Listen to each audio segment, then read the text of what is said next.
Assalamualaikum warahmatullahi wabarakatuh. Myself, Umar Arifah, Azim, and Fatima. We are from Group 5. We'll be presenting on the title, The Healthy Lifestyle of Prophet Muhammad SAW should be made a vital choice among Malaysians for better living.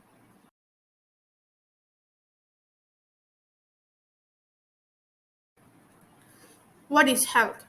Health is a state of complete physical, mental, and social well being, and not merely the absence of disease, according to the World Health Organization. While health in Islam is defined as a situation where an individual is safe and prosperous living a spiritual life, physical, mental, decent, dignity, and a valid character under the Sharia. A healthy individual will be able to bring stability and smoothness to their daily life and interactions with their creator and to those who are around them. By practicing those sunnahs in our life, we will be able to prevent harmful illness by consuming sunnah foods, avoiding foods that could worsen our health, being hygienic, and apply certain practices that have been taught by our Prophet Muhammad in our life. Some helpful meals that Prophet ﷺ enjoyed eating as well as greatest nourishment are dates, honey, olive, figs, and more. The Prophet ﷺ loved to eat dates. Dates are free from cholesterol and contain low fat and as a good source of vitamin A, dietary fiber, potassium, calcium, and such as. Salman bin Amir has narrated that Prophet ﷺ has said that take a breakfast with dates because it's a blessing from Allah subhanahu wa ta'ala. Moving on to the honey.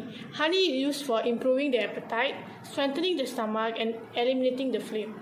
Prophet Muhammad ﷺ has said that he used to drink honey and water in the morning, and he even said that honey is the cure for every stomach disease. Next is the olive. Eat the olive oil and apply it since there is a cure for 70 diseases in it. Olive oil is a fantastic facial as well as hair therapy. It slows the aging process and cures intestinal irritation. This literally shows that halal foods can guarantee good health. As a Muslim, we should also stay away from the foods that deteriorate our health like pork and consuming alcoholic beverages. One of Islam's most well-known dietary restrictions is its prohibition on alcoholic beverages and pork. Despite being one of the most consumed meats in the world, pork carries a variety of viruses and bacteria into the body. This clearly shows why Islam didn't allow its believers to consume things that could harm us. Islam has strongly encouraged us to clean up after ourselves often by having regular baths and not to leave waste from our body out in public. Next, there are certain practices that Prophet Muhammad ﷺ had taught us, such as eating practices and cleaning practices. For instance, in eating practices, we have to wash our hands before and after eating, as it prevents the germs from spreading all over our body. While cleaning practices, after urinating and defecating, we must clean our genital area with water. This thus helps to remove waste and bacteria from the body and lowering the chance of illness. So the next presenter will continue with the presentation. Assalamualaikum warahmatullahi wabarakatuh. So my name is Muhammad Azim bin Abdul Aziz. So I will be the next presenter for this presentation. So my point is to be more productive. So how to be more productive? We can follow the sunnah of Prophet Muhammad sallallahu alaihi wasallam by following his sleeping patterns and play his sport. So the first one, sleeping patterns. Taking a brief rest at midday, meaning that you take a nap after your subuh prayer. So the period can be divided into three. The first one is length up to 30 minutes. The second one is moderate, between 5 to 30 minutes, and the last one short of less than 5 minutes. So this is how Rasulullah performed his nap after Zuhur prayer. But according to the Sunnah of Prophet Muhammad, the best period is around 15 to 20 minutes.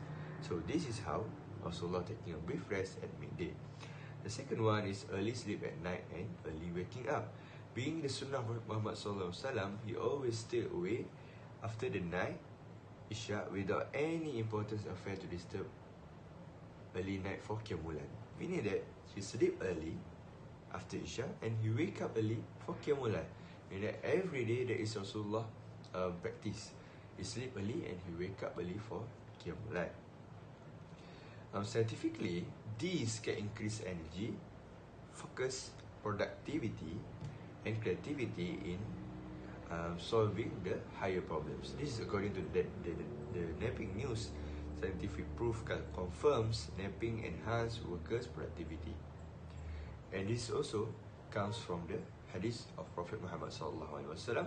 Rasulullah sallallahu alaihi wasallam forbids makruh to sleep before Isha and to chant afterward. Meaning that Rasulullah forbids us to sleep before Isha, but Rasulullah allows us to sleep after Isha, wake up early for Qiyamul Lail. And the last one for sleeping pattern is sleeping right side and perform ablution.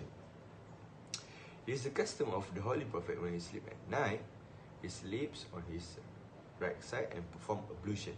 So, according to the hadith of Sallallahu Alaihi Wasallam, the hadith of Prophet Muhammad Sallallahu Alaihi Wasallam, before sleep, abstain as ablution for prayer, then lie down by the right side. From Al-Bukhari, Kitab Al-Wudu. Meaning that Rasulullah said that we have to perform ablution before we sleep and sleep on the right side. Meaning that we perform ablution, then we sleep in the right side.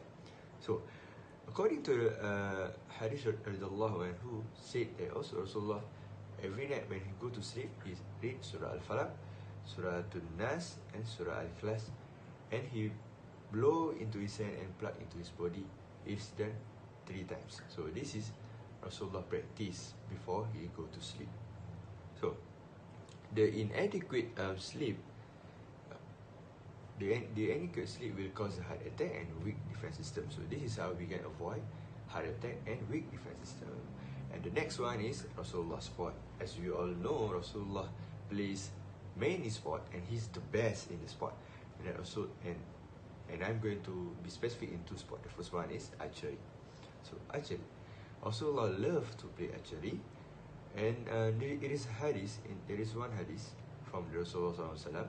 Hazrat Uqbah ibn Amir radhiyallahu anhu also narrates that he heard Rasulullah SAW saying that whoever give up on archery after having learned it is not of us. Meaning that Rasulullah said that after we learn archery, we should not stop play archery. We need to play archery because it is Sunnah of Prophet Muhammad. On the other occasion, the Prophet Muhammad SAW once passed by the group of his companions who were competing in archery. He encouraged them saying, "Shoot and I am with you," from Bukhari. So this is how we know that archery is very important for us Muslim. The next one is swimming. Hazrat Ibn Umar radhiyallahu anhu narrates that Rasulullah SAW said, "Teach your son swimming and archery, and teach your daughter swimming." So meaning that Rasulullah asks us to teach our sons and daughters. Sons, he asks us to teach swimming and archery. For daughter, swimming. So this is what Rasulullah do during his time. He plays sports, archery and swimming and other sport, but I'm going to be specific in these 2 sports only. So this can increase health directly in general output through the physical activities. We know that by doing exercise, by playing sport, it can increase our physical activities. And by following all of his sunnah, sleeping patterns and play his sports, we can be more productive, more focused, and having more energy during day and also at night.